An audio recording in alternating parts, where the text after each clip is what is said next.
Doutora Andréia, boa tarde, tudo bem? Boa tarde, Solange, tudo bem? Hoje o nosso bate-papo é aqui no Jaú Shopping, né? Quem não gosta de tomar um cafezinho, passar uns momentos agradáveis aqui? Com certeza, e aqui estamos. Aqui estamos, a doutora teve audiência hoje, ia ficar corrido e eu não queria deixar de gravar. Aí eu falei, a gente se encontra lá no Jaú Shopping, né, doutora? Sim, com todo prazer. Hoje, doutora, qual vai ser o nosso assunto? Como nós nos propusemos a falar de procedimentos especiais, então eu trouxe aqui para vocês um pouquinho da ação monitória, tá? Que é um procedimento previsto no nosso Código de Processo Civil, né? Nos artigos de 700 a 703, salvo engano. Então eu vou estar abordando com vocês o que é esse procedimento, tá? Ele é oriundo do direito europeu. No direito europeu existem algumas divergências e diferenças do direito brasileiro que nós vamos estar abordando. Também nós vamos estar abordando com vocês algumas súmulas do STJ sobre o assunto, tá? É um assunto recente que já existia no código anterior, mas com as mudanças da legislação houveram outras situações que puderam ser abordadas e vão poder ser atingidas por esse procedimento. E fala para mim, doutora, qual é o primeiro assunto que nós vamos estar abordando? Nós vamos estar falando quando o indivíduo, ele tem, Solange, um crédito para receber, mas esse crédito ele não é exigível, ele não tem força executiva. Seria isso? Quando o autor ele tem um crédito, o que é um crédito? O crédito ele pode ser representado de uma série de formas, tá? Nós temos, no caso, as obrigações, nós temos a obrigação de fazer, a obrigação de entregar, a obrigação de pagar. Então, são vários tipos de crédito que você pode ter, tá? Quando esse crédito é previsto no Código de Processo Civil como um título executivo, ele já pode de imediato ser abordado no ordenamento jurídico através de uma ação de execução. Tá? Então, o título, se ele tiver certeza, o que é a certeza de um título? É quando a obrigação nele contida, ela é certa, não é questionável, tá? Ela é uma obrigação certa na espécie, na quantidade, na qualidade e na existência dela, tá? Isso é uma obrigação certa, tá? Ou ela também precisa ser líquida. O que é uma obrigação líquida? É um valor certo. Ele está ali estampado, R$1.000, então é um valor líquido, ele é incontroverso. E que seria um valor que não está certo? Olha, aí você tocou num assunto, uma pergunta muito inteligente da sua parte, tá? O que é um valor ilíquido? Por exemplo, quando você abre uma conta num banco, por exemplo, você tem um crédito, tá? Esse crédito, ele é um valor específico que pode ser alterado. Não é uma importância que ela já está ali representada. Ela vai ter que se sujeitar a alterações, tá? Agora, diferentemente, quando você pega um cheque, por exemplo, ele está ali R$1.000. Esse valor R$1.000 é um valor líquido. Tá? É um valor que você não precisa atualizar, é um valor que já está ali estampado no título. Agora, existem obrigações, existem situações nas quais os títulos eles precisam de uma adequação. É isso que eu ia falar, é R$1.000, não pagou. Aí a hora que vai pagar, não tem juros? Existe a correção monetária, existem os juros legais, tá? Que eles não podem ser superiores a 1%. Tá? Tudo isso está previsto no código, porque quando você tem uma obrigação e vai executar ela, você tem que se revestir do máximo de cuidado para não estar cobrando além. Senão, o devedor ele pode impugnar isso na justiça através de um embargo, né? Ou através de uma defesa, na qual ele vai dizer que houve um excesso na execução. E se ele falar assim, ó, eu não vou pagar, eu quero pagar, mas eu não vou pagar R$1 de juro, ele tem como? Olha, Solange, tudo tem que ser acordado entre as partes. Se as partes concordarem em não em abrir mão dos juros, tá? Então aí fica um acordo de vontades. Agora, normalmente o que a gente verifica é que os valores eles são atualizados, tá? Eles são atualizados de acordo com aquilo que é previsto no Código de Processo Civil, tá? Que é feita uma memória atualizada de cálculos e essa memória atualizada de cálculos ela vai acompanhar inclusive a petição inicial.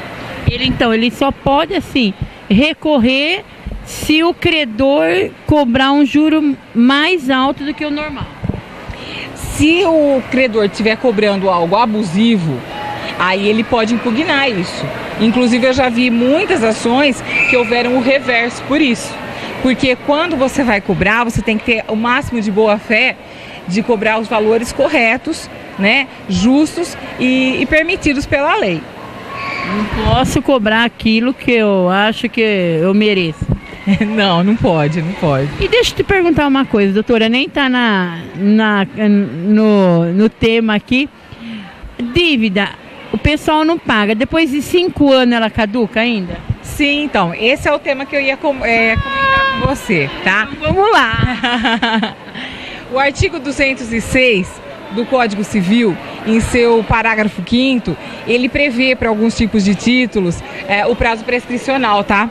E também essa súmula 503 e 504 do STJ que eu me referi, salvo engano, né, que são tantas súmulas, tantos artigos, então os telespectadores me perdoem se eu falhar no numeral aí do artigo, mas ele preceitua isso, Solange, que você tem o direito de cobrar o título, no caso a nota promissória, o cheque, 5 anos, tá? Da data da emissão, no caso do cheque, e da nota promissória do vencimento, tá? Então, do cheque, um dia após o vencimento, você conta 5 anos. Porque o que acontece? Existem casos aí, é por isso que houve essa súmula, inclusive, que as pessoas começavam, tem o prazo prescricional do cheque, são 6 meses. Aí ela entendia que tinha mais 5 anos para ela poder estar cobrando essa dívida. E não é assim, é quinquenal a prescrição. Passou esse tempo, você não entrou na justiça, você não executou, você perdeu o direito. Depois de quanto tempo? No caso, 5 anos. Peraí, deixa eu explicar. Para cada título em específico, existe um prazo prescricional. Não são todos os títulos que têm o mesmo prazo. Mas, por exemplo, eu sei de muitas pessoas que falam, né? Ah, eu estava devendo no banco. Deu 5 anos. Então, aí, por que eu quis abordar a ação monitória, Solange? Você vai me entender. Por exemplo, eu tenho um cheque. Eu tenho 6 meses para entrar com a execução desse cheque. Para quitar meu devedor. E a execução é um procedimento mais célere. É um procedimento mais rápido, é um procedimento mais eficaz. Por quê? Porque o juiz já manda pagar, não pagou, ele pode entrar, pode pedir o advogado pode pedir a penhora de bens, o bloqueio de contas, uma série de medidas, tá? Penhora de bens, de veículos, enfim, do patrimônio daquele devedor, né? Agora, no caso, se você não... E aí, por exemplo, aí deu 6 meses, eu estava com o cheque, eu tentei receber, não consegui. Já deu 1 ano que eu tô com aquele cheque, perdi. É aí que entra essa ação que eu tô te dizendo, que se chama ação monitória. Aí eu perdi a... Não.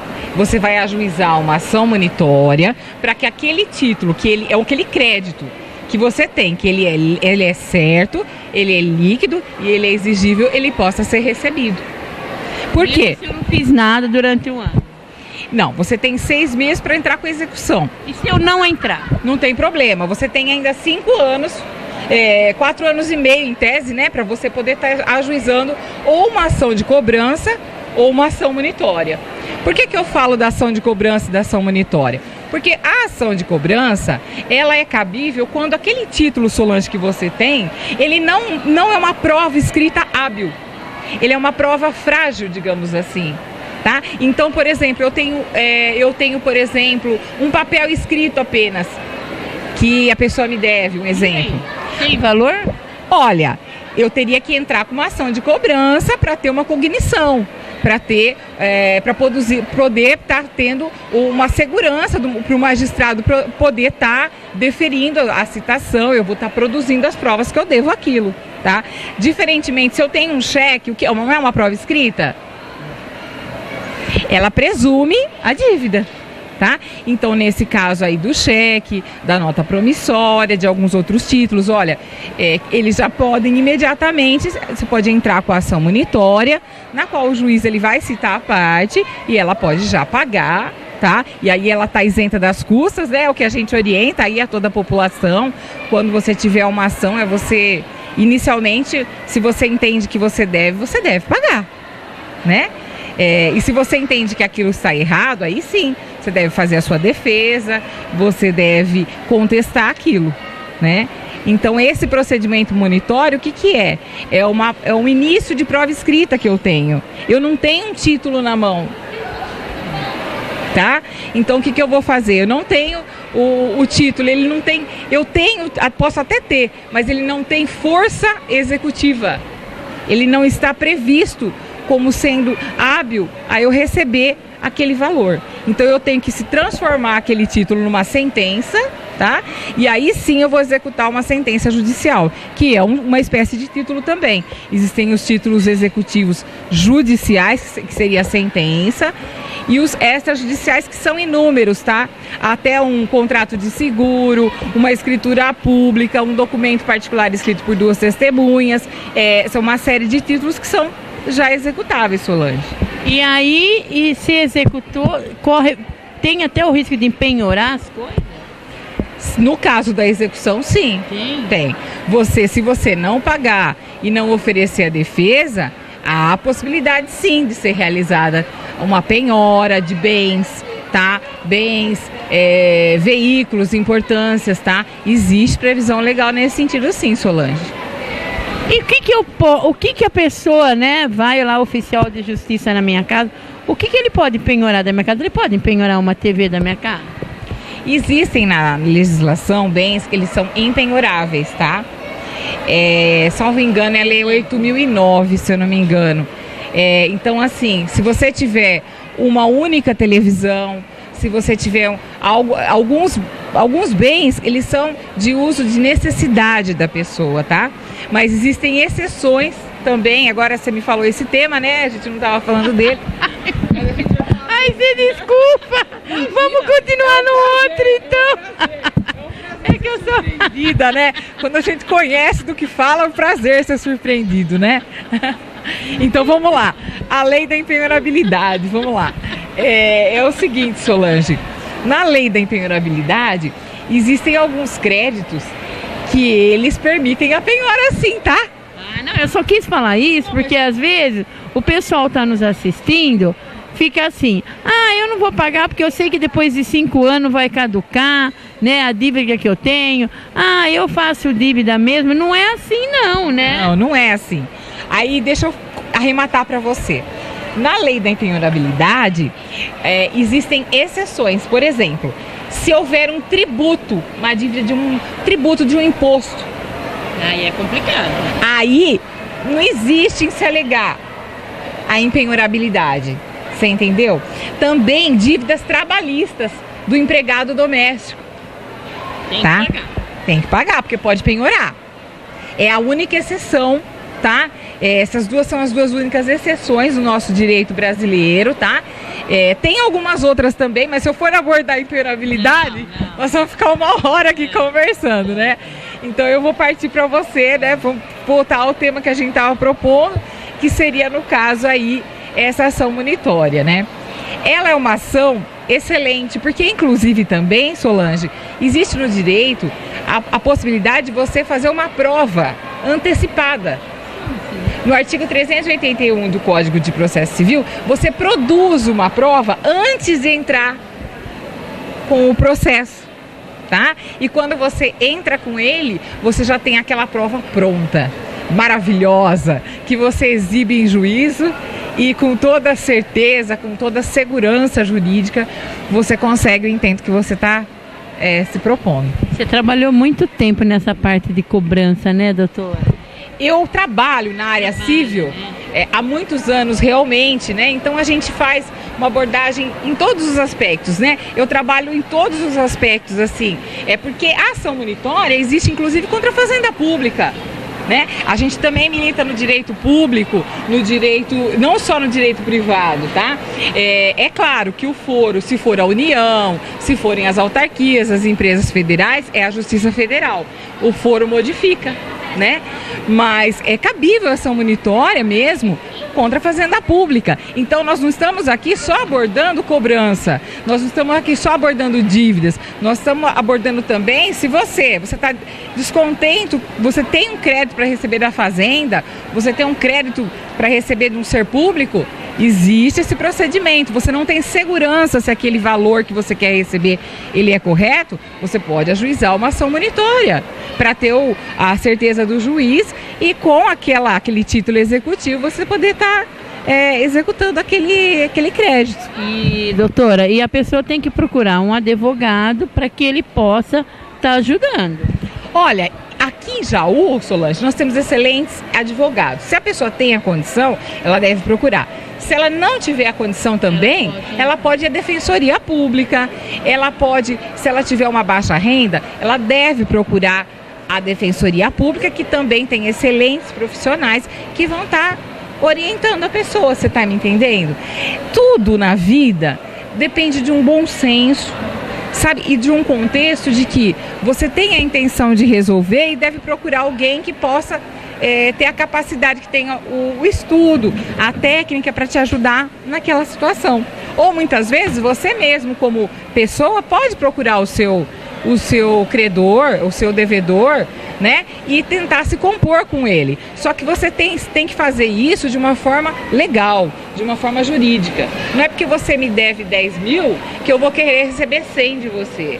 Tá? Não existe o enriquecimento ilícito, existe o enriquecimento sem causa, que ele é repudiado. E detalhe muito importante que eu tenho que falar para vocês. Então, você que está me assistindo, precisa saber de uma informação muito importante, tá? Se você cobrar uma dívida já paga, tá? Você vai estar praticando um ato muito sério no direito. Porque quem cobra uma dívida já paga pode sofrer as sanções disso. Ou seja, aquele que está sendo cobrado indevidamente, ele pode ajuizar uma ação contra você para querer receber de você o dobro daquilo que você está cobrando, além da litigância de má-fé, além de uma série de situações. Então você só cobre uma dívida no valor correto e se você realmente não recebeu. Porque você pode sofrer as consequências de ajuizar uma ação temerária, tá? Então nós temos que ter consciência ao procurar o judiciário, na maior lealdade e honestidade possível. Esse é o conselho da nossa pessoa aqui. Quando você só cobre uma dívida quando ela não for paga e você tiver a certeza que não está paga. Doutora, deixa eu te fazer uma pergunta. Muitas pessoas falam assim que não pode ligar cobrando a pessoa. Se a pessoa não atender, pode ligar cobrando a pessoa no trabalho dela? Então, aí nós estamos abordando um outro tópico aí, que ele está previsto aonde? No Código de Defesa do Consumidor, Solange. É o seguinte, toda cobrança feita, ela tem que ter critérios para ser realizada. Por exemplo, a partir das 18 horas, no horário comercial, no meu ver, só pode ser feita no horário comercial. Tá? Não é uma cobrança legal ela ser feita no trabalho, isso aí não é, por quê? Porque ele está ferindo a imagem da pessoa. Não pode, né? Não pode, você não pode. Inclusive, muito bom o seu tema, me fez lembrar uma situação. Existe, inclusive, a previsão do constrangimento em cobrança. Então, se você for constrangido na forma de cobrar, de ser cobrado, porque uma coisa é você ter uma dívida e outra coisa é a pessoa usar essa dívida para te constranger, para te humilhar, usar meios vexatórios, te deixar numa situação deselegante. Então existe na vida o bom senso, a elegância, até mesmo para se cobrar uma dívida, gente. Tá? Todos que estão nos assistindo, a cobrança ela tem que ser feita nos parâmetros da nossa legislação. Senão você pode estar se sentindo constrangido em cobrança e você pode até pleitear o seu dano moral. Você pode se sentir humilhada, você pode perder até o seu emprego. Você, né? A gente não sabe. Eu já vi situações que a pessoa perdeu o emprego porque foi cobrada no serviço. Verdade, né? Tá? Então você tem que tomar muito cuidado com a forma que você aborda uma dívida. Então, por isso que eu digo, se você tem algo a receber, utilize os meios legais. Não queira fazer justiça com as próprias mãos, tá? Você utilize da Defensoria Pública se você não tem condições. Procure o seu advogado, um advogado da sua confiança, um profissional habilitado, que vai ter toda a técnica para estar realizando, para satisfazer a sua obrigação. Nós sabemos também que não é justo com o credor, né, Solange? Ele tem algo a receber e não pode receber, porque muitas vezes ele tenta de várias formas, né? Às vezes no Sejusc ele tenta porque existem, Solange. Porque, não, né, cortando você um pouquinho, pode ser que tenha, quem está do outro lado da telinha, seja o credor, né? E ele fica aqui falando assim, nós conversando, ele fica assim, nossa, na hora que comprar ele foi lá, agora eu tenho que ter até a maneira de estar cobrando, não é verdade? Porque às vezes quando a pessoa tem para receber, ela fica muito brava, né? Mas tem que ter, em tudo tem que haver um diálogo, uma educação, não é assim que vai. Na vida tudo é técnica também. A vida ela é feita de formalidades e é para isso que existe o ordenamento jurídico. E embora nos países europeus já está ocorrendo a desjudicialização, você sabia, Solange? O que seria aí?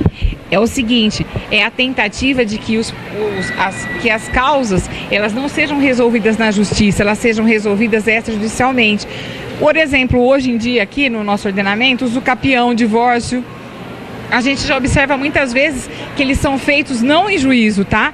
Em cartório, por exemplo, inventário. Então isso é uma técnica europeia que está sendo atualizada e utilizada já no Brasil. E como seria bom, né? Se as pessoas conseguissem resolver tudo sem acumular esse número de litígios no Poder Judiciário, causar essa morosidade muitas vezes do Judiciário, porque cada ação que é ajuizada, ela tem um procedimento tal. Então, se você conseguir, se no país nós conseguíssemos implantar essa técnica que já é utilizada no direito europeu, em várias situações, não só no divórcio, não só no inventário, nós teríamos uma diminuição das ações judiciais, você está me entendendo? Isso já é utilizado. Por exemplo, no direito europeu, o procedimento monitório, ele é de duas formas. Ele é documental e ele é não documental. No Brasil, não. No Brasil, ele é só documental. Eu tenho que ter uma prova, um início de prova escrita. Se eu não tiver um início de prova escrita, eu não posso entrar com ação monitória. Já nos países europeus, eu posso. O Brasil está muito longe, né, doutora? Olha, eu acredito no nosso judiciário. Eu sou uma pessoa que acredita no judiciário, que acredita na justiça brasileira.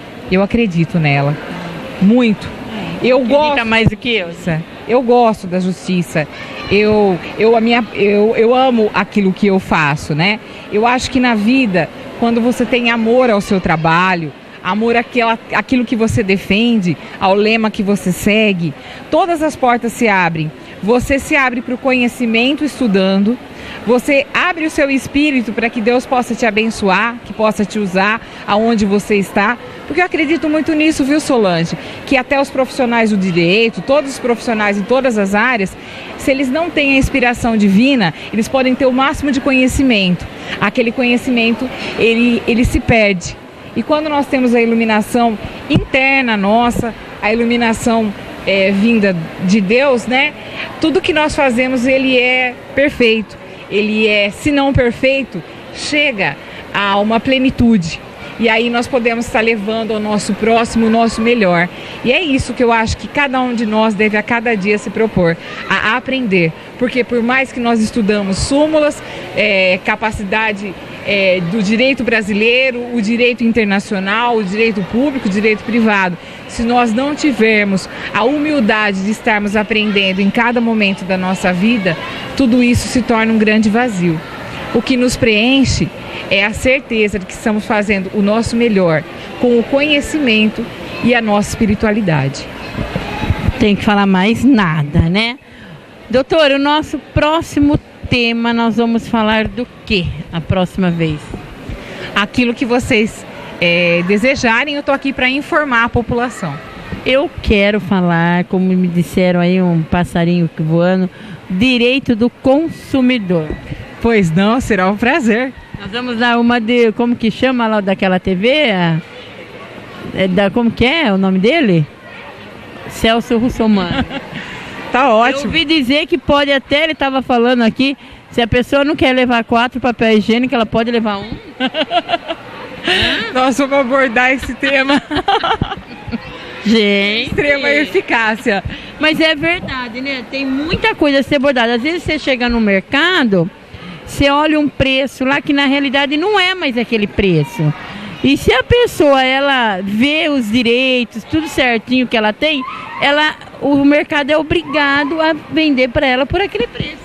Aí nós estamos falando da publicidade enganosa, tá? Nós estamos falando de uma série de situações que a gente vai estar abordando aqui nos nossos encontros, vai estar informando para vocês, tá? Muito cuidado, consumidor. Então, ó, vamos deixar para a próxima, tá bom? Doutora, muito obrigado pelas dicas, tá? Quero toda semana estar passando uma dica aí, porque eu falo assim, é muito importante, o pessoal aí de casa, né? Tava sentindo falta das dicas aí, falando sobre o direito que a pessoa tem, dicas sobre direito do que você pode, daquilo que você não pode. E se você também tem alguma dúvida, manda pergunta aqui pro programa Convívio pelo Facebook, que conforme for, você pergunta, doutora Andréia responde.